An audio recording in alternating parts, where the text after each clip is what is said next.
ایک نماز کا تذکرہ ہے، اور وہ نماز بیان کرنے سے پہلے میں آپ سے سوال کرنا چاہوں گا، کوئی ایسی نماز تلاش کرتے ہیں میں اور آپ مل کر کہ اس نماز کے پڑھنے کی برکت سے خدا موت کو آسان کر دیتا ہو، خدا توبہ قبول کر لیتا ہو، خدا کی بارگاہ میں عمل مقبول ہو جاتے ہوں، خدا مجھے مغفرت کے تحفے عطا کر دیتا ہو، جس نماز کی برکت سے خدا میرے اور میرے اہل و عیال کو مبارکباد پیش کرتا ہو، وہ کون سا ایسا عمل یا ایسی نماز ہو سکتی ہے کہ جس کی برکت سے خدا روز قیامت میرے دشمن کو بھی مجھ سے راضی کر دے؟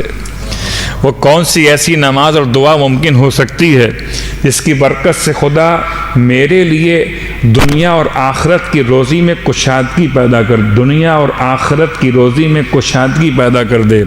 وہ کون سی نماز یا دعا ہو سکتی ہے جس کی برکت سے خدا میرے والدین کو بھی بخش دے اور ذریت کو بھی بخش دے؟ وہ کون سی ایسی دعا ہو سکتی ہے کہ خدا میرے لیے آسانیاں پیدا کر دے، کوئی مشکل نہ ہو؟ کون سی دعا ہو سکتی ہے جو میری موت کو آسان کر دے، روح نکلے مگر سختی قبض روح نہ ہو، یا سختی حالت نزا نہ ہو؟ وہ کون سی ایسی دعا یا نماز ہو سکتی ہے جس کی برکت سے فرشتہ موت کے ساتھ خود جبرائیل میرے سرہانے آ جائیں؟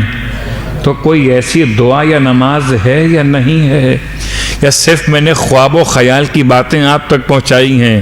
یہ صرف تمنائیں نہیں ہیں، یہ آرزویں نہیں ہیں، بلکہ یہ انعامات ہیں سرکار ختم یہ مرتبہ صلی اللہ علیہ وآلہ وسلم۔ میں نے طریقہ بدل دیا، ثواب پہلے بیان کیا ہے اور نماز کو بعد میں بیان کر رہا ہوں، کہ بڑا فرق پڑ جاتا ہے۔ جیسے مارکیٹنگ ہوتی ہے، دوا بعد میں دکھاتے ہیں، دوا کے فائدے پہلے بتاتے ہیں۔ لوگ مجھ سے پوچھتے ہیں مولانا اس کے پڑھنے کا ثواب کیا؟ ثواب پہلے سن لیجئے، نماز بعد میں سنیے۔ اب آپ کے ذہن متوجہ ہو گئے۔ قسم بخدا اگر اتنی 10 چیزوں کے لیے، 10 باتوں کے لیے جو بیان کی گئیں ابھی تک، ان باتوں کے لیے میں آپ سے کہوں کہ آپ نے ایک پورا قرآن پڑھنا ہوگا، آپ تیار ہو جائیں گے۔ مولانا بتائیے پڑھنا کیسے؟ الٹا پڑھنا کہ سیدھا پڑھنا؟ اب تو ایسے بھی اعمال آ گئے ہیں، وہ میں کیا باتیں بیان کروں۔ یہ عملیات کی کچھ بحث ہوتی ہیں کہ انسان کو کیسے پڑھنا ہے، مبین سے شروع کرنا ہے، مبین پہ ختم کرنا ہے، الی آخر۔ تو اگر میں آپ سے کہوں کہ ان 10 باتوں کے لیے آپ کو 10 درہم خرچ کرنے پڑیں گے، تو آپ کہیں مولانا بسم اللہ 10 تو بہت کم ہے، ہم 20 بھی خرچ کر دیں گے۔ تو وہ کون سی نماز ہے جس میں درہم خرچ نہیں ہوں گے؟ البتہ ولایت شرط ہے۔ اللہ کے رسول اپنے حجرہ مطہرہ سے باہر تشریف فرما ہوئے ہیں، اور آپ نے اپنے اصحاب کے درمیان ایک اناؤنسمنٹ کیا ہے کہ آپ میں سے کوئی ہے جو اپنے لیے رب سے توبہ کی درخواست کرنا چاہتا ہو۔ اب تک جو میں نے بیان کیا یہ تمام فائدے نماز توبہ کے ہیں۔ صلوات پڑھیں محمد وآل محمد۔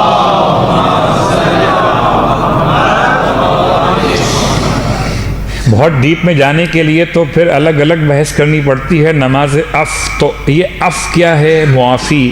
نماز استغفار الگ نماز ہے، وہ کیا ہے؟ یہ نماز توبہ ہے۔ توبہ اور ہے، استغفار اور ہے، عف اور ہے۔ البتہ اردو زبان کی کوتاہی الفاظ کا مسئلہ ہے، اس کے دامن میں الفاظ نہیں ہیں، اس لیے اردو زبان میں تینوں کو کہتے ہیں کہ توبہ کی نماز۔ استغفار بھی توبہ، توبہ بھی توبہ، اور عف بھی توبہ۔ حالانکہ عف وہ نماز ہے کہ اگر انسان کو عبادت خدا میں ذائقہ کم محسوس ہو، عبادت میں سستی پیدا ہونے لگے، تو اسے وہ نماز پڑھنی چاہیے۔ نماز استغفار وہ نماز ہے جو خدا سے مغفرت طلب کرنے کا پہلا عنوان ہے۔ جب مغفرت طلب کی اور مغفرت آپ کو مل گئی، اب پھر آپ کے لیے توبہ کی منزل ہے۔ پہلے مغفرت ہے اور بعد میں توبہ ہے۔ مغفرت دور سے بھی ہو سکتی ہے، توبہ مگر خدا سے قریب آ کر ہی ملتی ہے۔ اسی لیے آپ ترتیب دیکھتے ہیں، استغفر اللہ ربی من کل ذنب واتوب الیہ، اتوب الیہ بعد میں ہے، استغفر اللہ ربی پہلے ہے، استغفار پہلے ہے، توبہ بعد میں ہے۔ استغفار میں ندامت ہے، استغفار میں آئندہ نہ کرنے کا ارادہ ہے، استغفار میں انسان کے لیے جو کر دیا اس پہ شرمندگی، اور پھر استغفار کے بعد پھر وہ توبہ کی کیفیت۔ توبہ کی 3 قسمیں ہیں، ایک توبہ اوپر سے نیچے آتی ہے، ایک توبہ نیچے سے اوپر جاتی ہے، اور ایک توبہ پھر اوپر سے نیچے آتی ہے۔ خدا توفیق توبہ عطا کرتا ہے، یہ پہلا نزول ہے۔ پھر انسان توبہ کرتا ہے، یہ دوسرا صعود ہے۔ پھر خدا توبہ قبول کرتا ہے، یہ پھر تیسرا نزول۔ صلوات پڑھ